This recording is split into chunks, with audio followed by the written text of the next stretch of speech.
Jangan lupa like, komen, dan subscribe channel YouTube TVRI Bengkulu dan nyalakan lonceng notifikasinya.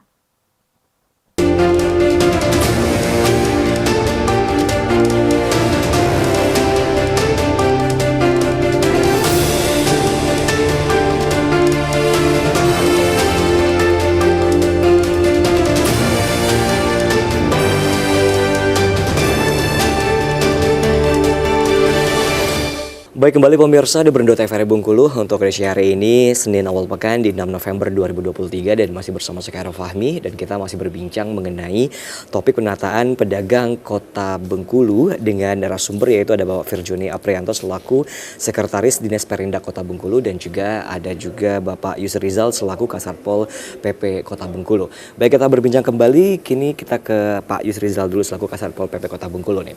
Nah, untuk menindaklanjuti dari yang namanya pelanggaran yang pedagang-pedagang lakukan mungkin atau pedagang-pedagang nakal yang mungkin melakukan kesalahan pada saat melakukan jualan yang mungkin mengambil haknya pejalan kaki, haknya kendaraan roda 2, roda 4 lain sebagainya. Nah, itu apakah dilakukan ada rutinitas yang dilakukan ataupun pada saat ada keluhan dari masyarakat aja, Pak?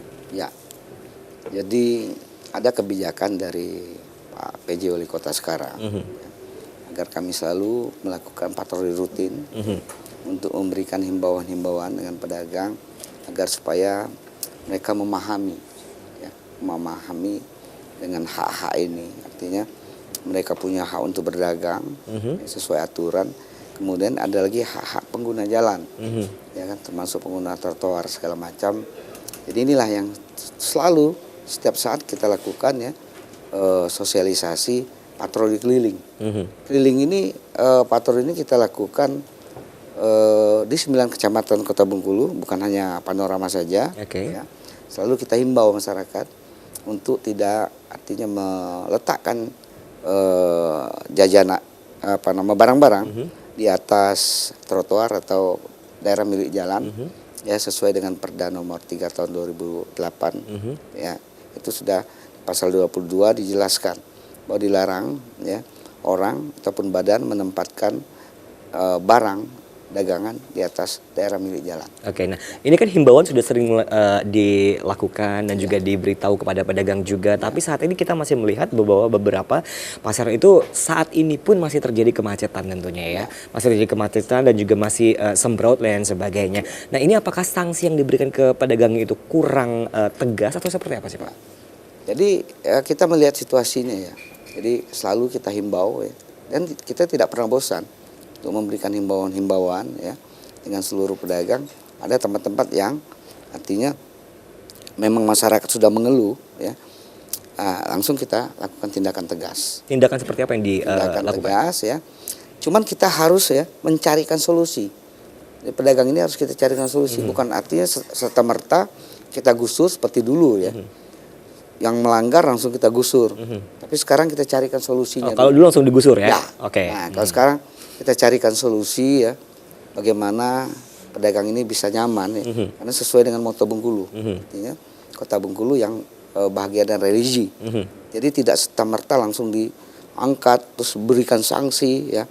Kita mencoba sekarang ini untuk masyarakat ini memahami kemudian sadar dengan kesalahannya. Oke. Baik, kita beralih ke Pak Virjoni selaku Sekretaris Dinas Perindak Kota Bengkulu nih.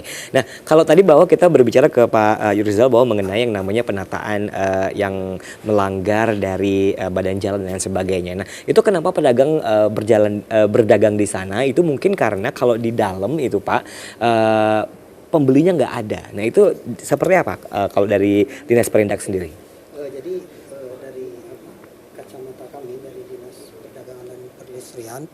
Jadi awalnya begini, yang berjualan di bahu jalan dan badan jalan awalnya itu pedagang yang musiman datang.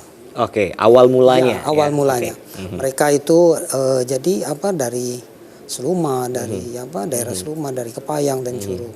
Nah, mereka transaksi langsung dan bongkar muat di lokasi tersebut. Dan itu pun tidak memakan waktu lama ya kan? Tidak, ya. Jadi mereka otomatis sudah nyaman, merasa nyaman dan tadi Kasatpol PP sudah mengatakan mereka yang malah ada yang melegalkan di sana kan. Nah, jadi sudah merasa nyaman, mereka berjualan di sana. Nah, otomatis yaitu yang kita tadi keterangan dari Pak Kasat Pol PP, jadi pembeli itu sudah nyaman dari atas motor atau di atas kendaraannya itu berbelanja langsung. Nah, jadi mereka itu yang di luar itu istilahnya hasil yang dia jual cepat habis. Nah, sedangkan yang di dalam mereka ini rata-rata yang di dalam ini, yang di luar juga mereka itu punya lapak dan kios yang di dalam. Nah, jadi mengikuti gaya yang di luar. Nah, itu kronologis awalnya. Namun gini, dari dinas kami, perpanjangan dinas kami kan ada UPTD tuh. Nah, kami sudah persuasif dan selalu menegur, itu baik di dalam maupun di luar. Itu dalam artian sanksi kami itu ada beberapa sanksi kan. Apa saja sanksinya, Pak? Ya, sanksinya itu kan yang pertama kan dalam artian kita secara persuasif teguran. Itu administrasi tertulis, teguran pertama, terus ada teguran kedua. Nah, mereka pedagang, kalau pedagang itu mengindahkan dari teguran satu dan kedua, otomatis kita dari dinas dan langsung UPTD itu membekukan SKM. Itu surat kepemilikan mereka menempati kan, keterangan menempati.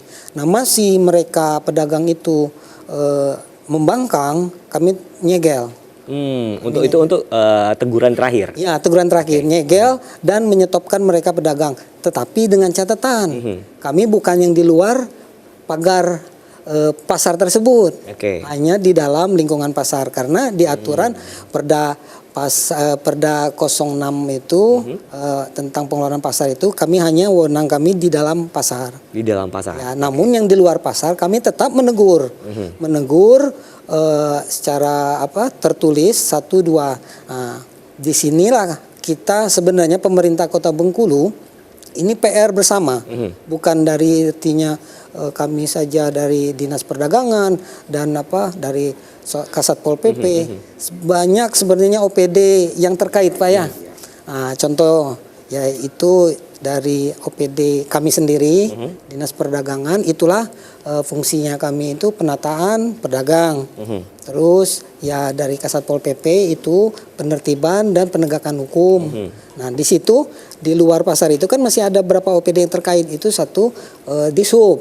Disub itu rekayasa lalu lintas untuk menangani kemacetan.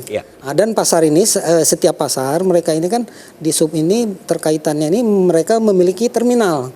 Nah, jadi mau tidak mau mereka juga bertanggung jawab. Nah, yang terakhir ini Dispenda, karena terkait di pasar itu otomatis kan parkir pembeli. Nah, jadi zona parkir. Nah, mungkin 4 OPD ini ditambah masyarakat setempat 5. Nah, yang inilah yang bertanggung jawab untuk lingkungan pasar.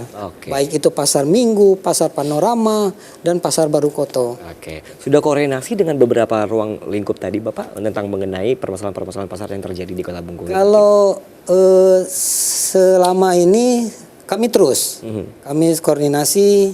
Nah, namun kan ini kan kami mungkin ada beberapa awal kemarin tuh masih sebelum Pak PJ ya, itu penertiban.